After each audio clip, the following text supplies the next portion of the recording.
Hi, this is Carol from Healthcare Potholes with Christian Faith. I want to talk to you a little bit about the Prince of Peace. When Jesus was born in Bethlehem, he was called the Prince of Peace.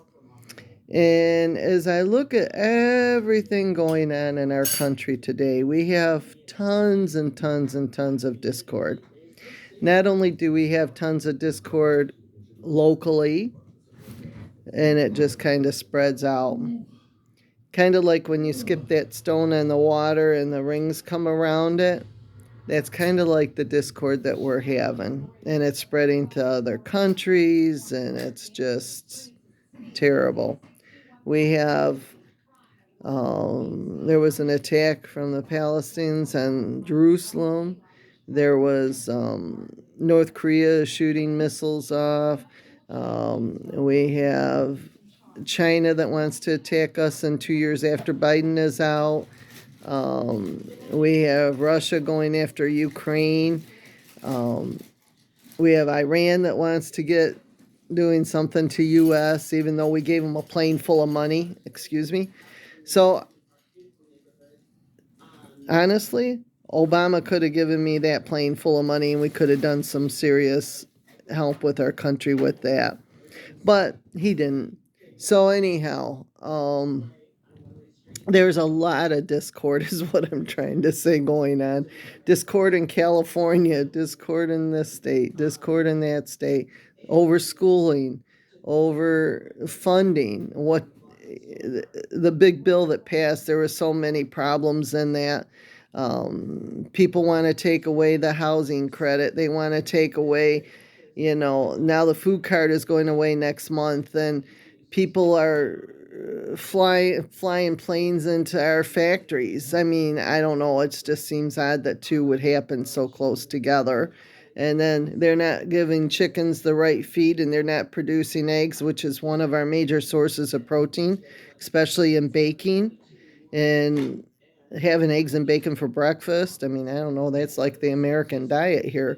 So there's just so much discord regardless of what it is. You're not getting along with your siblings, your relatives, your nieces, nephews, whatever the case may be. There's discord.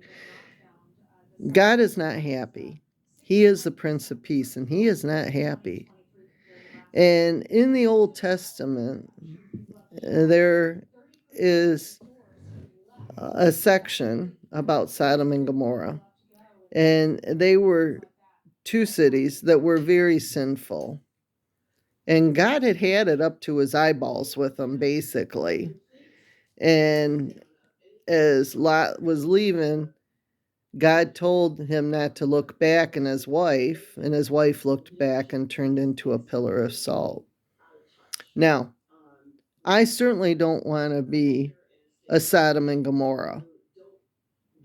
And I just want our people and the powers of being in Washington realize that we're heading on that road with what is going on. And I had some thoughts of when Jesus was just outside my changing room and came down, and he either was going to take me or heal me. I think he was going to leave it up to whatever I felt I needed to be, knowing that my work wasn't yet done down here on earth. And he put his hand up and said, "Forgive." And that's what I'm doing, forgiving all those around me, time and time again. Man, I get poked. I forgive my nurse. I don't think she realizes. And matter of fact, those pokes haven't hurt too much. But anyhow, you just have to forgive, and you have to be peaceful about things, and you have to resolve things. My mom used to say, "Don't go to bed mad." And that is so true. That is so true. God wants a peaceful world. He don't want a world that's in discord. And I certainly don't want to be at the wrath of God like Sodom and Gomorrah. I don't want that at all. And if people stay on the course that they're staying on right now, we're going to be in a boatload of trouble. And when I saw Jesus, he did not look too happy about things. Now maybe it was because he had to come and decide what to do with Carol, one of his children, I don't know, but he just did not look like he was really happy. And he had that look of concern on his face. It's a look I will never forget. So I knew I needed to get my video clips going and talking about Jesus and God, because they are watching what's going on down here. And I'm telling you, we better get with the program, not add to people being starved, because that's not a good thing. And we gotta just start turning the other cheek to those that have done us wrong. Maybe sit down and talk to them and ask them, what can I do? What did I do wrong? How do you want me to correct what I did wrong? And as my friend says, put your big pants on. And there is so much truth in that comment. It's not cutting you down, but it's saying you need to stand up and be a better person. And that's all she is asking with her friends around her. So, that's what God wants us to do, is start looking at ways to remedy things peacefully. This Russia-Ukraine thing's got to stop. God is not happy.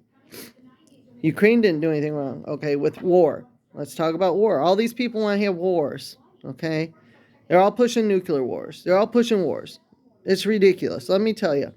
In war, you're going to have loss. Okay? When you have loss, the people that are left to that individual that was killed will have all kinds of health manifestations. And that is a known fact. That is a known fact, unless they have a good support system that can see them through. And when you have war, there is so much discord and loss that they may not have a support system. They may be the only one that survived that family in war.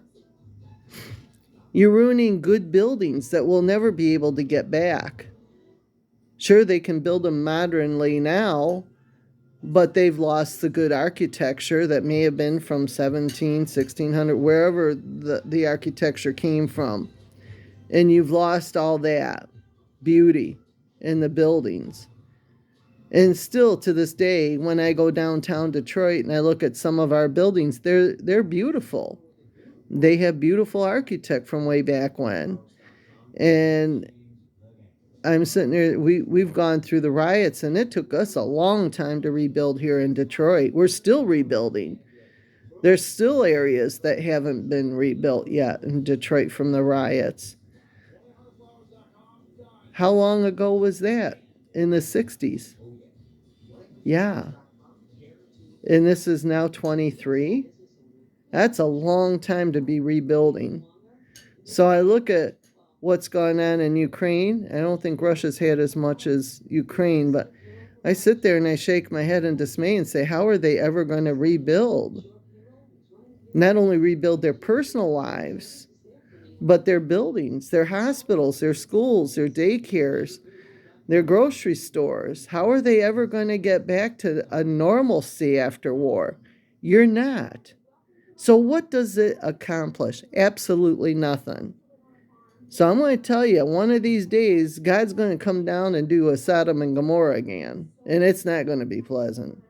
I certainly don't want to be in that. So with that being said, Jesus is the Prince of Peace. And with a Prince of Peace can become a wrath. So I'm just telling you, you have to understand to get along and stop all this fighting. Do what's right for your fellow American or your fellow country person. If you have to put on your big pants to apologize, then do so. As my mom said, don't go to bed mad at each other. She always made sure my brothers and I never went to bed mad. Whether she had to sit out in the kitchen and talk to us over a plate of chocolate chip cookies and milk, she would do it. Or crackers and cheese, or whatever the case may be. Usually she had the crackers and cheese and we had the chocolate chip cookies and milk. But she made sure that we didn't go to bed mad. And that is so important. And we always would say at night, I love you. You know, and she was teaching us to be peaceful with those commands that she gave us to live by, those rules or whatever you want to call it. I would like nothing more to see a peaceful country. And I think God would be surprised to see a peaceful country. And I want to honor God. So, as he says in the Beatitudes about the peacemakers, and I want to draw you to go look at the Beatitudes and start reading the Beatitudes, because it's a very important thing. So, with that being said, I'm going to conclude this because I got to get ready for another appointment to go to. So, just know, peace is what God wants in our lives. He wants that in our country. He wants it in our world, in our states that we live in. If you have to come together and negotiate, then please do so. I mean, it won't hurt to negotiate. Okay? Sit down and talk over a big table. Have some food over it and discuss things. You might be surprised what the outcome might be, even if you have to have a mediator there. My brother, the attorney in divorce settlements, used to have to go and mediate things, mediate people's affairs. Sometimes it went the way they wanted it, and sometimes it didn't. But mediation is important, to have a mediator there to kind of get things to negotiate and move things in the correct direction. And that's all a mediator does, is try to get things to remedy in a nice, peaceful way that you can live by. So just know that at the other hand of what's going on, there's Sodom and Gomorrah. So have a good one.